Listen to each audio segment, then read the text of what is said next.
Surat airport ખાતે રિક્ષા ચાલકો union દ્વારા વિરોધ પ્રદર્શન કરવામાં આવ્યું હતું। છેલ્લા ઘણા વર્ષોથી જૂની માંગણી સંતોષાઈ નથી, જેના કારણે શ્રમજીવી રિક્ષા ચાલકોને રોજીરોટીના પ્રશ્નો ઊભા થાય તેવી સ્થિતિ થઈ છે, જેથી રિક્ષા ચાલક એરપોર્ટ યુનિયન દ્વારા એરપોર્ટને અરજી કરી માંગણી કરવામાં આવી છે, છતાં કોઈ નિરાકરણ આવ્યું નથી તેમ કહેવામાં આવ્યું હતું। મેહુલ ચિનીવાલાએ કહ્યું કે હું અહીં સેક્રેટરી છું, અમે અહીં વર્ષોથી કામ કરી રહ્યા છીએ, બહાર કાઢી મૂકવામાં આવ્યા છીએ। અમે તો શું જેવું કર્યું નથી કે જેના કારણે અમને બહાર કાઢી મૂકવામાં આવે।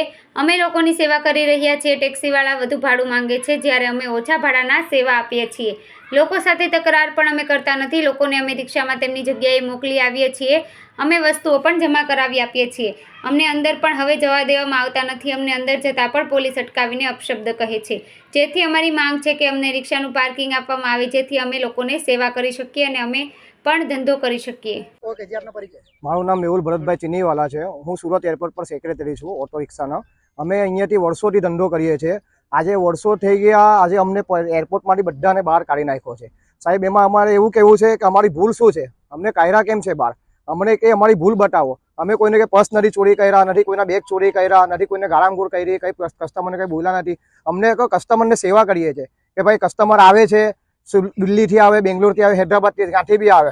હવે કસ્ટમરને ટેક્સીમાં નહીં જોવો, ટેક્સીવાળા 800-1000 રૂપિયા ભાડું માંગે, પ્રાઇવેટ ટેક્સીવાળા। ઓલા ઉબેરવાળા કહે કે ભાઈ એક્સ્ટ્રા પૈસા આપવું પડશે, બરાબર। કસ્ટમર કહે કે ભાઈ આમાં જે બિલ છે તે જ પૈસા આપશું, એનાથી વધારે પૈસા આપશું નહીં। એ કસ્ટમર તકરાર કરે લોકો, કસ્ટમર ચાલ્યો જાય, કસ્ટમર રિક્ષામાં આવે, રિક્ષામાં અમે લઈને ગઈએ, એને મૂકીને આવીએ। એ કંઈ વસ્તુ ભૂલી ગયો, તમે એને વસ્તુ બી પાછી રિટર્ન કરી દઈએ, કાં તો એ માણસ નહીં મળે તો પાછો અમે એરપોર્ટ ઓથોરિટીમાં જઈને પૈસા જમા, જે વસ્તુ મળી હોય તે જમા કરાવી દઈએ છીએ। અને બીજી સાહેબ કે અમે હમણાં જો રિક્ષા લઈને અંદર ગઈએ ને તો અમને પોલીસવાળા મા બેન સિવાય ગાર આપવા સિવાય અમને રહેતા છે નથી। ગમે તેવી ગાર આપે છે, એ તારી માં ને તારી બેન, આવું કે હમણાં પ્રેસના સામે અમે બોલી નથી શકતા, પણ અમને ખબર છે કે પોલીસવાળા અમને શું બોલે છે। અમે તો પોલીસના બી વિરુદ્ધ નથી એરપોર્ટના બી વિરુદ્ધ, અમે તો ખાલી એટલું જ કહીએ છીએ, અમે આમ આદમી છીએ। અમને ખાલી તમે રિક્ષાનું પાર્કિંગ આપો, કે તમારી જો પાર્કિંગ આપશો તો અમારું કંઈ ડિસ્ટન્સ છે નથી, અમે કોઈને કંઈ બોલતા નથી। અમને અમારું પાર્કિંગ આપો, તમે અમારી હિસાબથી ધંધો કરીએ।